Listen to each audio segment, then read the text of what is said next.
അപ്പോൾ നമുക്ക് വേണ്ടത് pH സ്റ്റെബിലൈസ് ചെയ്ത് നിർത്തുക.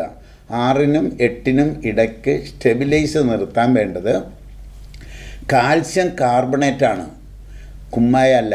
കുമ്മായം കാൽസ്യം ഹൈഡ്രോക്സൈഡാണ്. ഈ കാൽസ്യം കാർബണേറ്റ് എന്ന് പറയുന്നത് കുമ്മായം ഉണ്ടാക്കാൻ ഉപയോഗിക്കുന്ന കക്ക തന്നെ മെഷീനിൽ കുമ്മായം പോലെ പൗഡർ പോലെ പൊടിച്ചെടുക്കുന്നതാണ്. ഇതാണ് നമ്മൾ pH ബൂസ്റ്ററായിട്ട് SPC ഇറക്കിയിരിക്കുന്ന ഒരു പ്രൊഡക്റ്റ്. കേരളത്തിലെ മണ്ണിൻ്റെ പ്രത്യേകത അസിഡിക് ആണെന്നുള്ളതാണ്. അപ്പോൾ ഇത് എല്ലാ വിളകൾക്കും ബാധകമാണ്. മണ്ണിൻ്റെ pH സ്റ്റെബിലൈസ് ചെയ്യുക എന്നുള്ളത് ഒരു വിളയ്ക്ക് മാത്രമല്ല, എല്ലാ വിളയ്ക്കും ബാധകമാണ്. ഇന്നത്തെ കേരളത്തിൻ്റെ സോയിൽ കണ്ടീഷൻ അനുസരിച്ച് തെങ്ങിന് മിനിമം 6 കിലോ pH ബൂസ്റ്റർ വേണം. അത്ര ഇടാൻ പറ്റിയില്ലെങ്കിലും ഒരു 3 കിലോ ഇടുക, എല്ലാ വർഷവും കുറച്ച് ഇടുക. ഇതിൻ്റെ ഒരു അഡ്വാൻറ്റേജ് എന്താണെന്ന് വെച്ചാൽ